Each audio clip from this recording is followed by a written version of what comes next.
یہ میں عرض کر چکا ہوں کہ اس آیت کو بالکل غلط سمجھا گیا ہے کہ یوسف علیہ السلام سامنے آئے تو حسن و جمال اور پاکیزگی و تقدس کے ایک پیکر کو اپنے سامنے کھڑا دیکھ کر بعض نے اپنے ہاتھ جگہ جگہ سے زخمی کر لیے۔ یہ میں عرض کر چکا ہوں کہ اس آیت کو بالکل غلط سمجھا گیا ہے۔ سلامتی ہے ان آنکھوں پہ جو ہدایت پہ نظریں جمائے بیٹھی ہیں، ان کانوں پہ جو ذکر خیر کے منتظر رہتے ہیں، اور ان قدموں پہ جو ہدایت کی راہ پہ گامزن ہیں۔ زلیخا نے مصر کی عورتوں کو بلا بھیجا، وہ اسے کچھ ملامت کر رہی تھیں کہ یہ بھی کیا عورت ہے، اپنے غلام کو دل دے بیٹھی اور پھر رام بھی نہیں کر سکی۔ تو اس نے کہا کہ اچھی بات ہے، تم ہی لوگ آ کے اپنے چلتر آزما کے دیکھ لو۔ چنانچہ ایک مجلس آراستہ کی گئی اور اس میں اس کا اہتمام کیا گیا کہ نہ صرف عشوہ و غمزہ و ادا کا اہتمام ہو بلکہ کچھ دھمکی دے کے بھی ان کو آمادہ کیا جائے۔ اس کی تفصیلات بھی ہم اس سے پہلے دیکھ چکے ہیں۔ اس پر میں نے جو حاشیہ لکھا ہے وہ یہ ہے کہ قرآن نے اپنے اسلوب کے مطابق چند فکروں میں ایک پوری داستان سمیٹ دی ہے۔ میں یہ عرض کر چکا ہوں کہ اس طرح کے واقعات قرآن مجید ہمیشہ بہت مختصر طریقے سے بیان کرتا ہے۔ قرآن کی اپنی ایک شان ہے۔ بعض خرافات کی نوعیت کی چیزیں اشارتاً تو بیان کی جا سکتی ہیں، لیکن ان کو تفصیلات کا پیرہن دے دینا یہ قرآن کا مضمون نہیں ہوتا۔ یہ قرآن نے اپنے اسلوب کے مطابق چند فکروں میں ایک پوری داستان سمیٹ دی ہے۔ مطلب یہ ہے کہ یوسف علیہ السلام سامنے آئے تو حسن و جمال اور پاکیزگی و تقدس کے ایک پیکر کو اپنے سامنے کھڑا دیکھ کر، یعنی یہ دونوں پہلو تھے شخصیت میں۔ حسن و جمال تو تھا ہی، ایک جوان رانا ہے، ابھی 18-20 سال کی عمر ہے، لیکن حسن و جمال ہی نہیں تھا، اس کے ساتھ پاکیزگی اور تقدس کا جمال بھی تھا۔ تو حسن و جمال اور پاکیزگی و تقدس کے ایک پیکر کو اپنے سامنے کھڑا دیکھ کر پہلے تو دنگ رہ گئیں۔ یہ وہ خواتین کی مجلس ہے جس میں جو کچھ پیش آیا اس پر تبصرہ کیا جا رہا ہے۔ پھر ذرا سنبھلیں، پہلے تو دنگ رہ گئیں، پھر ذرا سنبھلیں، اور چونکہ بڑے دعوے اور تنتنے کے ساتھ آئی تھی، یعنی یہ کہہ کے آئی تھیں کہ ذرا ہمیں موقع ملا ہوتا تو ہم دکھاتی ہیں کہ ایسے لوگوں کو کیسے رام کیا جاتا ہے۔ یہ زلیخا نے کیا کیا؟ چونکہ بڑے دعوے اور تنتنے کے ساتھ آئی تھیں، اس لیے اپنے چلتر آزمانا شروع کیے۔ جب اندازہ ہو گیا کہ ان کی سب ادائیں غمزے اور عشوے ناکام ہو رہے ہیں تو دھمکی دی کہ نہیں مانو گے تو ہم یہیں جان دے دیں گی۔ چنانچہ اپنی اس دھمکی کو سچ ثابت کرنے کے لیے ان میں سے بعض نے اپنے ہاتھ جگہ جگہ سے زخمی کر لیے۔ یہ میں عرض کر چکا ہوں کہ اس آیت کو بالکل غلط سمجھا گیا ہے۔ اس میں یہ نہیں ہوا کہ مبہوت ہو کر ہاتھ کاٹ لیے، بلکہ یہ ایک تدبیر تھی جو کی گئی، اور قرآن نے صحیح لفظوں میں بتایا ہے کہ فَلَمَّا سَمِعَتْ بِمَكْرِهِنَّ، یعنی وہ کیا تدبیر بیان کر رہی ہیں جس سے وہ رام کر سکتی ہیں۔ جب زلیخا کو اس کا پتہ چلا تو اس نے کہا آ جاؤ، اور سب کو چھریاں دے کے بٹھا دیا کہ اب کر لو جو کرنا ہے۔ چنانچہ اپنی اس دھمکی کو سچ ثابت کرنے کے لیے ان میں سے بعض نے اپنے ہاتھ جگہ جگہ سے زخمی کر لیے، لیکن جب یہ حربہ بھی کامیاب نہیں ہوا تو پکار اٹھیں کہ یہ آدمی نہیں ہے، یہ تو کوئی فرشتہ یزدانی ہے۔ استاذ امام لکھتے ہیں ان بیگمات کا یہ اعتراف حضرت یوسف کی کمال درجہ تعریف بھی ہے، اپنی شکست کے لیے ایک عذر بھی۔ یعنی یہ جو جملہ انہوں نے بولا ہے اور جس کو قرآن نے نقل کیا ہے کہ سبحان اللہ، یہ تو کوئی آدمی نہیں ہے، یہ تو کوئی فرشتہ ہے، ان بیگمات کا یہ اعتراف حضرت یوسف کی کمال درجہ تعریف بھی ہے اور اپنی شکست کے لیے ایک عذر بھی۔ اس کے اندر یہ مضمون بھی مضمر ہے کہ اگر ہم ان کو جیت نہ سکے تو اس کی وجہ یہ نہیں ہے کہ ہمارے فن یا ہمارے حسن و جمال میں کوئی نقص تھا، بلکہ اس کی وجہ یہ ہے کہ ہمیں مقابلہ ایک معزز فرشتے سے کرنا پڑا، جبکہ ہمارے سارے اسلحے صرف انسانوں ہی پر کارگر ہونے کی صلاحیت رکھتے ہیں۔ یعنی یہ بحث خراج تحسین ہی نہیں ہے، اپنا ایک عذر بھی ہے کہ ناکام ہوئی ہیں تو کسی عام انسان کے سامنے ناکام نہیں ہوئی۔ یہ سرگزشت یعنی جتنا حصہ اس سے پہلے زیر بحث آ چکا جس کا یہ خلاصہ ہے، یہ سرگزشت اس درجے ایجاز و اختصار کے ساتھ کیوں نقل کی گئی ہے؟ یعنی ایک مجلس منعقد کی گئی، اس میں انہوں نے اپنے عشوے اپنی ادائیں آزمائیں، اپنے ہنر آزما کر دیکھے، تو بظاہر لگتا ہے کہ یہاں کچھ تفصیلات ہونی چاہیے تھیں۔ ایک ایک لفظ میں قرآن نے ایک ایک مرحلے کو بیان کیا ہے، اس درجہ ایجاز و اختصار کے ساتھ کیوں نقل کی گئی ہے؟ اس کا سبب غالباً یہ ہے کہ قرآن نے اسے اپنے شایان شان نہیں سمجھا کہ ان خرافات کی تفصیل کرے جو حضرت یوسف کا دل جیتنے کے لیے وہاں ہوئی ہوگی۔ اس کو قرآن نے پسند نہیں کیا۔ یہ سب ہو گیا، اب آگے دیکھیے، قالت فذلکم الذی لمتننی فیہ، اس نے کہا دیکھ لیا، یعنی جب یہ سب ہو گیا تو اس نے کہا، یعنی کس نے؟ زلیخا نے۔ اس نے کہا دیکھ لیا، یہی ہے جس کے بارے میں تم مجھے ملامت کر رہی تھی۔ وَلَقَدْ رَاوَدتُّهُ عَن نَفْسِهِ فَاسْتَعْصَمَ، بے شک میں نے اسے رجانے کی کوشش کی تھی مگر یہ بچ نکلا، کوئی چیز بھی اس کو آمادہ نہیں کر سکی۔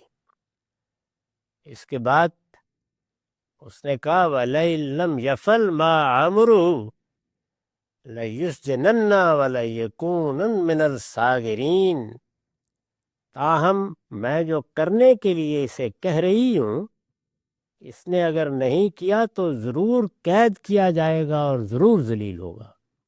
یعنی اس نے بھی ایک دھمکی دے دی کہ میں ناکام رہی، تم لوگ بھی ناکام رہیں، اس سے فرق نہیں پڑتا، اگر یہ نہیں مانتا تو سوچ لیں، اس گھر میں شہزادوں کی طرح رہ رہا ہے، پھر ایک نتیجہ نکلے گا، اور وہ یہ کہ یا تو برسوں کے لیے قید میں پھینک دیا جائے گا اور یہ ویسے ذلیل ہو کے کہیں نکال دیا جائے گا۔ تو یہ اس نے گویا ایک اور دھمکی دے دی۔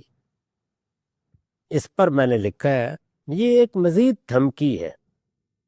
زلیخا نے پہلے بڑے تیکھے انداز میں عورتوں کے ادعا کا جواب دیا ہے، یعنی پہلے تو اس نے یہ کہا کہ تم نے میرے اوپر بہت طنز و تاریض کے تیر برسائے، بہت باتیں کیں، میں جہاں تہاں سے سنتی رہی کہ تم لوگ یہ کہہ رہی ہو کہ اپنے غلام پر فریفتہ ہو گئی اور پھر کچھ کر بھی نہیں سکی، تو یہ تم لوگوں نے دیکھ لیا کس شخص سے معاملہ پڑا ہے۔ پہلے جملے میں تو اس نے اس ادعا کا جواب دیا ہے، یہ ایک مزید دھمکی ہے۔ زلیخا نے پہلے بڑے تیکھے انداز میں عورتوں کے ادعا کا جواب دیا ہے، پھر صاف کہہ دیا ہے کہ میں اس کی جان چھوڑنے والی نہیں ہوں، اس لیے یہ اپنی روش پر قائم رہا تو لازماً جیل کی ہوا کھائے گا۔ اس کے معنی یہ تھے کہ ہوس کی محبت دھمکی بھی دے رہی ہے اور اپنے سب حربوں میں ناکام ہو جانے کے بعد اپنی ناکامی کا انتقام لینے کا فیصلہ بھی کر رہی ہے۔ دونوں چیزیں اس نے بیان کر دیں۔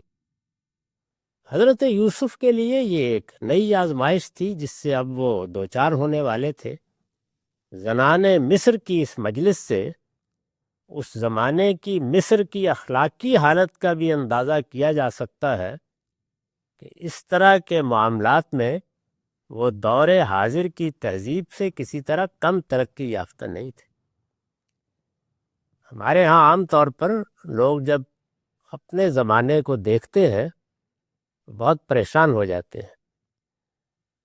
اگر کبھی بصیرت کی نگاہ سے تاریخ کو پڑھا ہو، قدیم بغداد کی تاریخ پڑھ لیجئے،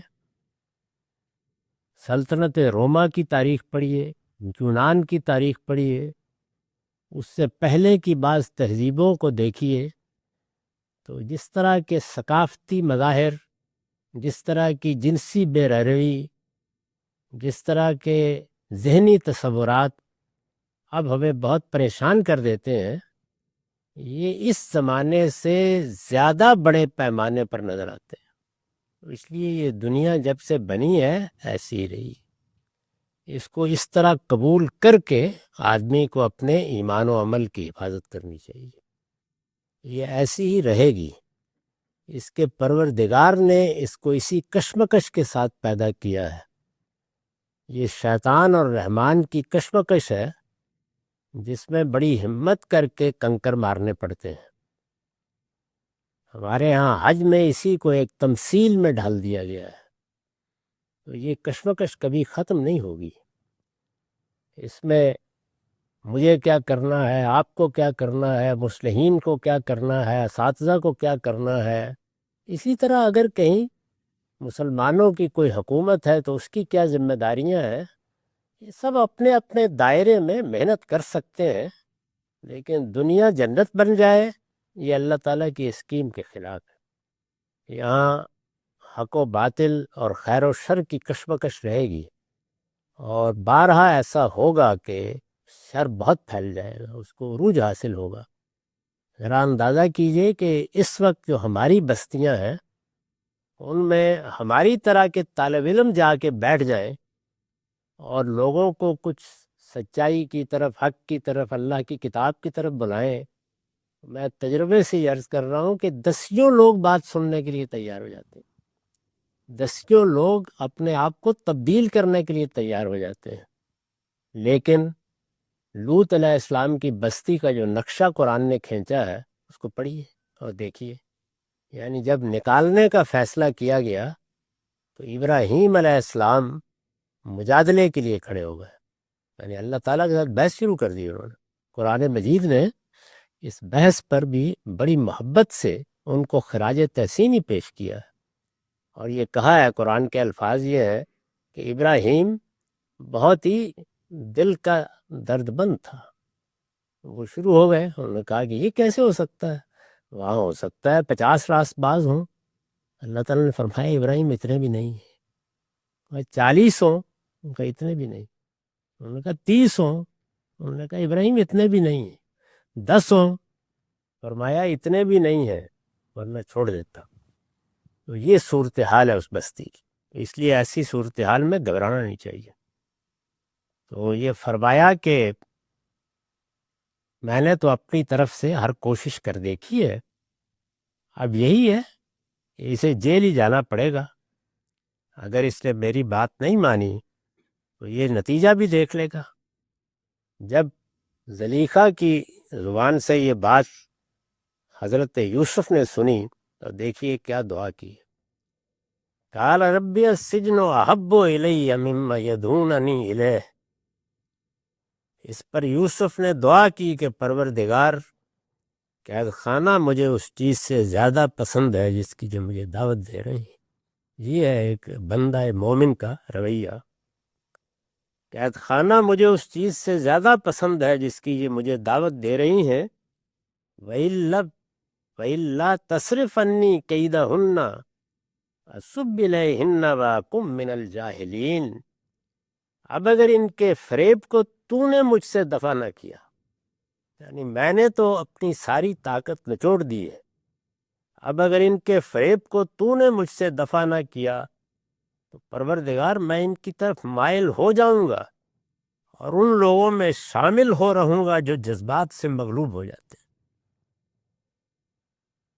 کیا بات ہے اس جملے کی اور اس دعا کی اور اس احساس کی، بندہ کس عجز کے ساتھ اپنے آپ کو اپنے رب کے سامنے ڈال دیتا ہے۔ اس پر میں نے لکھا ہے، یہ بڑے عجز کے ساتھ خدا سے مدد کی التجا ہے، جو اپنے ایمان و اخلاق کو بچانے کے لیے پوری طاقت نچوڑ دینے کے بعد ان کی زبان پر آ گئی، پروردگار اب میرے بس میں نہیں رہا، جو میں کر سکتا تھا میں نے کر دیا ہے۔ آگے وضاحت ہے کہ یہ دعا فوراً قبول ہو گئی۔ اس کی وجہ یہ ہے کہ جب بندہ شیطان کے مقابلے میں اس حد تک استقامت دکھانے کے بعد اپنے آپ کو اپنے پروردگار کے آگے ڈال دیتا ہے تو اس کی دعا ضرور قبول ہوتی ہے اور فوراً قبول ہوتی ہے۔ اس میں جس قانون کو میں نے بیان کیا ہے اس کو سمجھ لینا چاہیے۔ یعنی ایک ہے ہماری دنیاوی ضرورتیں، دنیاوی حاجتیں، کسی کے کاروبار میں نقصان ہو رہا ہے، بیماری تکلیف آ گئی، گھر میں کوئی مسئلہ ہے، ان میں بھی اللہ ہی سے بندہ دعا کرتا ہے، اپنی طرف سے تدبیر بھی کرتا ہے، علاج بھی کرتا ہے، لیکن یہ ضروری نہیں ہوتا کہ دعائیں قبول ہو جائیں۔ قبول بھی ہوتی ہیں، اللہ کرم بھی فرماتا ہے، اس لیے کہ جو دنیا امتحان کے اصول پر بنائی گئی ہے اس میں یہ طریقہ نہیں اختیار کیا جا سکتا۔ ایک مجموعی حکمت ہوگی جس میں بندے کے لیے کیا بہتر ہے، جس معاملے میں دعا کی جا رہی ہے وہ اس امتحان سے متعلق کس نوعیت کے مسائل پیدا کر دے گی، جس دنیا میں وہ رہ رہا ہے اس میں اس کا کیا مقام ہے، یہ سب چیزیں دیکھنے کے بعد اللہ تعالیٰ چاہتے ہیں تو دعا قبول کرتے ہیں، چاہتے ہیں تو قبول نہیں کرتے۔ لیکن اگر ہدایت کی دعا مانگی جائے جو ہم ہر روز مانگتے ہیں، ہماری نمازوں کی سب سے بڑی دعا ہدایت کی دعا ہے۔ سورہ فاتحہ میں اہدنا الصراط المستقیم، اور پھر اللہ تعالیٰ کی مدد اس کی راہ پر چلنے کے لیے مانگی جائے اور اس میں اپنی طرف سے جو قوت میسر ہو سکتی تھی وہ صرف کر دی جائے، تو یہ دعا ایسے ہی قبول ہوتی ہے جیسے یہاں قبول ہوتی ہے۔ یعنی اس کے رد ہونے کی کوئی وجہ ہی نہیں ہے۔ اس دعا کو یعنی ہدایت کی دعا اور ہدایت پر ثابت قدمی کی دعا بشرطے کہ بندہ اپنے حصے کا کام کر دے، یہ اللہ تعالیٰ کا وعدہ ہے کہ وہ قبول کرتا ہے، اور اس کو بیان کیا ہے قرآن مجید میں متعدد جگہوں پر۔ یہاں بھی یہی ہوا ہے، تو انہوں نے اپنے آپ کو اپنے پروردگار کے سامنے گویا ڈال دیا کہ اب میرے بس میں نہیں رہا، میں جتنا مقابلہ کر سکتا تھا میں نے کر لیا، اب آپ میری مدد کریں اور ان کے فریب کو مجھ سے دفع کرتے۔ یہ دعا انہوں نے کی۔ یہ دیکھیے قبول کس صورت میں کی ہے، یعنی آسمان سے فرشتے نہیں آ گئے کہ وہ زلیخا کا گلا دبوچ دیں، نہیں، یوسف کو جیل میں ڈالنے کا اہتمام کر دیا گیا، اس کی بھی قیمت دینی پڑی ہے، یعنی اس محل میں نہیں ہوئی۔ ٹھیک ہے، اب آپ پہ اگر یہی کہا ہے، انہوں نے یہی کہا تھا نا کہ السجن احب الی مما یدعوننی الیہ، مجھے جیل اس سے زیادہ پسند ہے، پر میں ٹھیک ہے، بچنا چاہتے ہو تو ہم مدد کرتے ہیں، جیل میں چلے جاؤ گے، رہو جہاں 18 سال رہے ہیں کم و بیش، 1-2 دن نہیں۔ تو انہوں نے یہ دعا کی تو فرمایا فاستجاب لہ ربہ، اس کے پروردگار نے اس کی یہ دعا فوراً قبول کر لی۔ تو اس کے پروردگار نے اس کی یہ دعا قبول کر لی، فصرف عنہ کیدہن انہ هو السمیع العلیم، اور ان کا فریب اس سے دفع کر دیا، بے شک وہ سننے والا جاننے والا ہے۔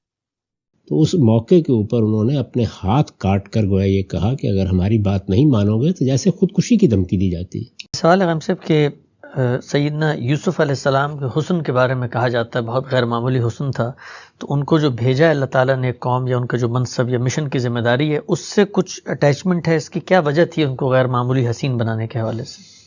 اللہ تعالیٰ جو باقی لوگوں کو غیر معمولی حسن دیتا ہے اس پر کبھی کوئی اعتراض نہیں ہوا۔ مختلف پیغمبر جتنے بھی آئے ہیں وہ اچھی صورت اور وجاہت ہی کے ساتھ آتے ہیں، ان کے ہاں یہ چیز غیر معمولی ہو گئی، لیکن اللہ تعالیٰ نے تو اس کو موضوع نہیں بنایا۔ انہوں نے تو حضرت یوسف کی جس خوبی کو موضوع بنایا ہے وہ یہ ہے کہ ہم نے اسے باتوں کی تہ تک پہنچنے کی صلاحیت دی تھی۔ یہ ظاہر ہے انسان کا، اور اس ظاہر میں ایک دوسرے سے بڑھ کر ہو سکتا ہے۔ یہ چیز تو اللہ تعالیٰ اس دنیا میں بھی کر رہے ہیں، ایسے ایسے حسین، ایسے ایسے خوبصورت لوگ اس وقت بھی دنیا میں دیکھنے کو ملتے ہیں کہ آدمی کو نگاہ ہٹانا مشکل ہو جاتا ہے۔ یہ اللہ کا کرم، اللہ کی عنایت ہے۔ علم، اقتدار، حسن، یہ اس کی نعمتیں ہیں، وہ دیتا ہے، اس کا پیغمبری کے ساتھ خاص نہیں ہے یہ بات۔ ٹھیک، ہم سب اور وہ کسی قوم کی طرف پیغمبر تھے بھی نہیں، وہ اصل میں ایک نئی امت کی تشکیل کے لیے بھیجے جانے والے نبی تھے۔ ٹھیک. حضرت اسحاق، حضرت یعقوب، حضرت یوسف تینوں کو بنی اسرائیل کو ایک امت کی حیثیت سے اٹھانے کے لیے بھیجا گیا. ٹھیک. ہم سب یہاں پہ اس تفسیری رائے کے بارے میں پوچھنا چاہوں گا جس سے عام طور پہ تصور جاتا ہے کہ سیدنا یوسف کے حسن کو بیان کرنے کے لیے کہا جاتا ہے کہ خواتین ان کے حسن سے مسحور ہو کے انہوں نے اپنی انگلیاں تک کاٹ لی تھیں. تو تفصیل تو لوگ البیان میں پڑھ سکتے ہیں، لیکن اگر خلاصہ آپ بتا دیں اس کا. خلاصہ یہ کہ یہ بات ٹھیک نہیں ہے. یعنی یہ در حقیقت ان کا ایک چرتر تھا یا ایک تدبیر تھی کہ کسی طرح ہم اس کو رام کر کے دکھائیں گے. جب زلیخا اس میں کامیاب نہیں ہوئی تو خواتین نے ان کو چیلنج دے دیا کہ ہم بتاتی ہیں. تو اس موقع کے اوپر انہوں نے اپنے ہاتھ کاٹ کر گویا یہ کہا کہ اگر ہماری بات نہیں مانو گے تو جیسے خودکشی کی دھمکی دی جاتی ہے. اچھا. قرآن مجید نے آگے بیان کر دیا یہ کہ یہ ان کی ایک تدبیر تھی اس کو رجھانے کے لیے، لیکن یوسف اس سے متاثر نہیں ہوئے. یعنی وہ غمزے اشوے بہائے کہ کہیں متوجہ ہو جائیں. جی بالکل ایسا.